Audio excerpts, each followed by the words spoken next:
Hi everyone, welcome back to Off the Record. It's been a while since I posted, edited, or uploaded a video, and that is because dead ass almost died. A man broke into my college apartment and I am traumatized, and this is the story time of how my downstairs neighbor being a murderer led to me saving my life. Yeah, buckle up. Background story. When I lived in New York City, I go to Syracuse University, and I did a semester abroad, I guess, in New York City. And it's like a really cool program, and I was so excited about it, and I had the best time ever. But we find like our housing like independent of the university. And so I found on like Instagram like a sorority, this girl was like subleasing her apartment and she needed someone, and I was like, me, please. We had like a mutual, which was like my cousin, whatever. I lived in the Lower East Side. It was awesome. I loved my apartment, loved my roommates. Everything was wonderful. Then one week, my roommates, because they went to NYU, were on spring break. I think they were in Spain. They were in Europe. They were somewhere like really awesome. And I was home alone, which is like completely fine. We live in a very safe area. Like I had never felt nervous. And one morning after a night out, my friends had left my apartment, and all of a sudden I hear screams, and they're not like any other scream. This is just context for later on, by the way. These screams are saying like, help, someone call 911, someone's trying to kill me, someone's in my apartment, help. And my immediate thought, because it's like literally 10 a.m., my immediate thought is, oh, like, it's probably like someone's on drugs and hallucinating. It's New York City. You never know. You don't know what's going on behind closed doors, and like, that like terrifies me low-key. And then another thought I had was like, it could be a domestic violence issue, but I wasn't sure if it was like a murder. I don't know. The screams stopped pretty quickly, but then a couple hours later, they started up again. And when they started up again is when I called the cops, because I was like, this is not okay. Like, I'm scared. I think it's important to note part of the reason that I was scared, not just for the person, but I was scared for myself, was because my bedroom window, I had a fire escape that connected to my downstairs neighbor, and the window at the time did not lock. So I was worried that whatever happened downstairs, they could come upstairs and get me next, and I was home alone. So that would not have been great. Newsflash, that didn't happen. 911 was called. I don't know if they came, but 911 was called. I never got an update on the situation. That's fine. But this is all context because it'll come back for my story time. So, picture this. It's like, this happened like a month ago. Literally only a month ago. It's finals week at my university. And I don't know if anyone else, like, when they're really stressed, struggles with sleeping. When I have like either something I'm really looking forward to or something I'm a little bit anxious about, like, I literally will be up all night. Not because I want to be, but because I cannot sleep. And so my best friend left my apartment. We were like eating and like vibing and having fun until like 3 a.m. All I could think about, there are so many ways the story could have gone badly, which we'll get into after I tell the story. So my friend leaves at like 3, and I'm having like a dance party in my bathroom, like trying to like de-stress myself from finals week anxieties. And I remember setting my phone up to record a TikTok of me saying that I'm holding myself accountable and that I'm waking up at 7 in the morning. I'm going to go on a run. I'm going to clear my head, and then I'm going to study because I was so unproductive the day prior, or the day at the time. And I deleted the video because I didn't have enough phone storage to keep it. And I go to bed. I enter my room at around like 3:30 in the morning, okay? I don't know if everyone's TV is like this. My TV has like the option for a sleep timer, and I set the sleep timer for 30 minutes. That's it. I put on my Friends like I do every single night, and I plugged my phone in on the opposite side of my bedroom. I always plug my phone in on the opposite side of my bedroom, so that way when my alarm goes off, I am forced to get out of bed and, like turn off my alarm, and now I'm awake, like I'm out of bed. So the intention of not sleeping with my phone was actually like a pure intention, comes back to bite me soon. So my sleep timer, I'm watching Friends, I cannot fall asleep. I also get really insane like gut feelings and gut instincts. Like my gut is never wrong, but I lived in like a safe area. I lived at the time, I've moved but I lived on the ground floor of my apartment. My bedroom window was literally equal with the street. Like, it was like, I guess, easy to break into, but because I am a woman, and I lived on the ground floor, I never unlocked my window. I never even, like, opened the blinds. I always kept them fully down and closed, and I had curtains. Like, I didn't want someone being able to look into my room and know, based on my decorations, which are the exact same ones I have up right now, that a girl lives there, because that could be dangerous. Like, God forbid people, like, have ill intentions and see that a woman lives there. I remember, like, last year there was that whole story with the guy who murdered 4 roommates. Like, I get really nervous. I read a lot of true crime and mystery books and stuff. Like, I didn't want anyone knowing that a woman lived there, because that would make me a target. Regardless, it's important to note, though, that my windows locked, never open, and my phone on the opposite side of my room.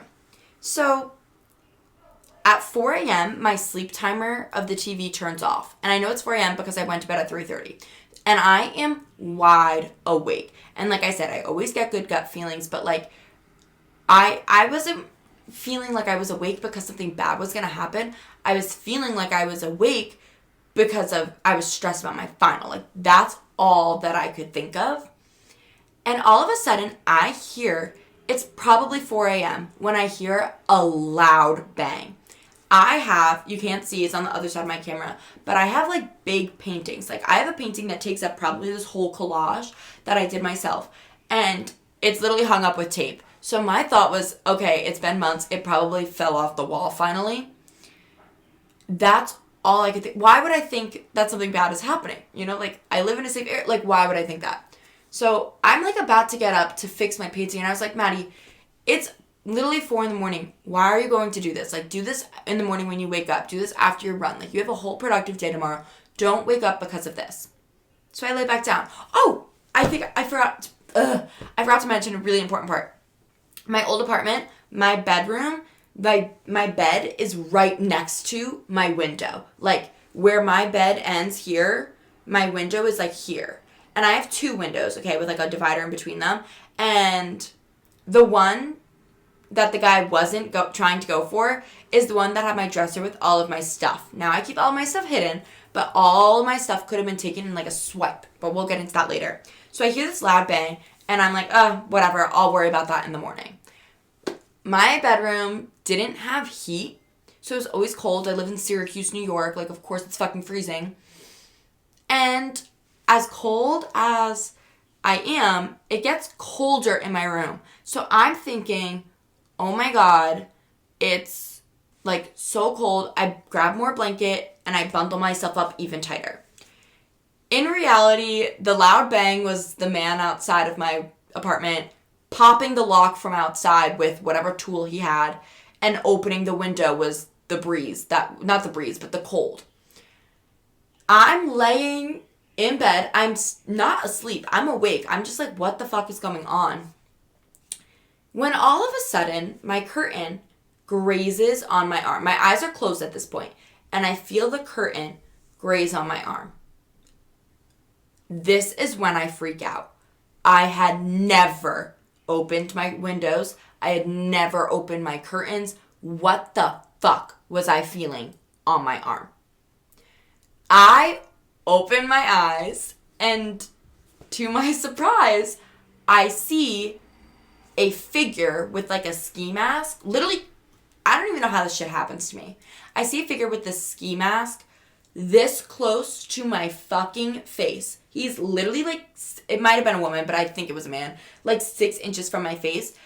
Whole, like, torso up in my window trying to climb into my bedroom. I am right here. Like, I'm literally, if this is me, he's here. Hello? Wait, sorry, you couldn't even say that. If this is me, he's here. That's terrifying. I wake up to see this, and I scream bloody fucking murder. What was I supposed to do? My phone is on the opposite side of the room. I can't call 911 for help. So I just let out I lost my voice for a week after this incident. Fun fact. And I literally just could not I just could not stop screaming. I screamed for 20 minutes straight, probably. This man, once I think he heard my screams before he saw me. Like I said, it was 4:30, 4 a.m. I don't know. It was within that time frame, which it was dark out. It was dark outside. It was dark in my room. But you know when your, like, eyes are closed and you can, like, still feel, like, something there? Like, that's how I saw him. Or it. That's how I saw the figure.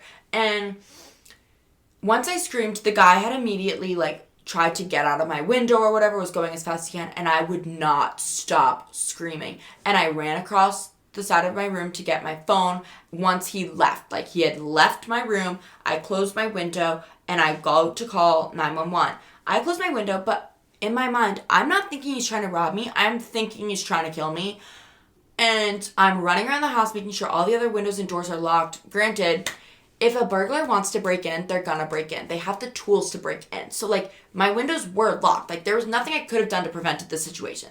Nothing I could have done to prevent the situation. I had done everything in my power the whole semester to make sure that this didn't happen.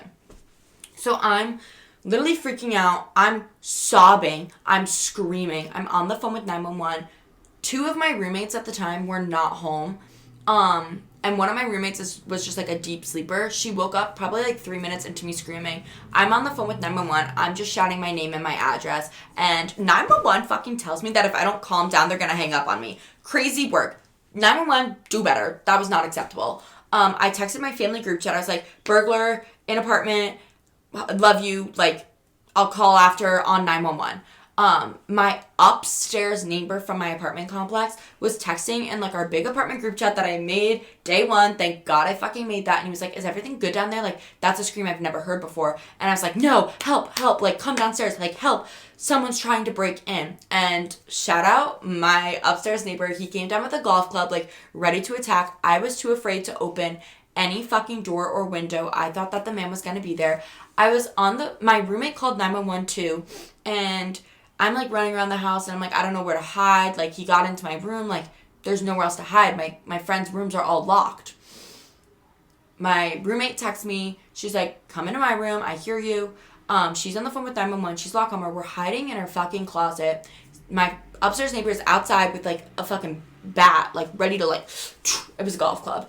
He's, like, ready to go to war for us. We're hiding for, like, 7 minutes, literally 7 minutes before 911 showed up, which isn't a long time, but in the grand scheme of things, it felt like, in the grand scheme of things, it wasn't a long time, but in the moment, it felt like I was waiting for an hour. Like, I could not stop fucking crying and screaming. I was so scared.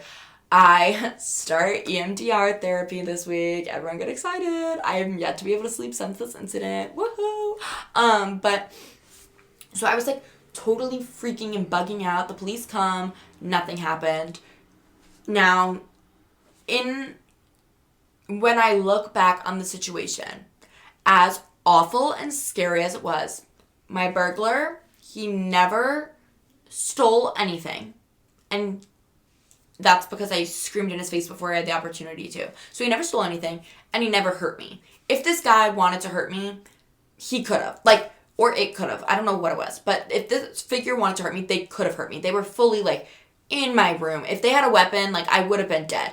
If I had a weapon, they would have been dead. So it was the best case scenario that he went into my room, though, because if he went into my other window, could have easily just swiped the things on top of my desk, and we would have been robbed. Granted, things are replaceable, lives are not. If he went to a different window in the house, he would have gotten in, because my roommates weren't all home. Only one of them was home. And not all of our windows, like, had screens or anything. Like, my window had a screen. He broke the screen. Whatever. But, like, if he got into someone's room, he would have been into the house. So it was a good thing that he came into the room of someone who was awake and ready to, like, scream. And I am grateful that, so since my phone was on the opposite side of the room, all that was going through my mind when this happened was when the murder that I think happened in New York City, when the incident in New York City happened, they didn't have access to call 911, and they were screaming for help. So that's what my idea was. The louder I scream, the more likely someone will call for 911, even if it's not me who could do it. And I was right. My roommate called 911. My upstairs neighbor was ready for help. Like, some people were ready to help because I was loud enough. And I also think, like, I actually can't think of anything positive that has really come out of this situation, but I think it taught me that your voice really is a superpower. My whole life, I've been really insecure about how loud of a person that I am. I've always been very loud. When I'm in a room, I'm probably the most obnoxious person in the room. You can hear me from a mile fucking way. I have truck driver's mouth. Like, that's who I am.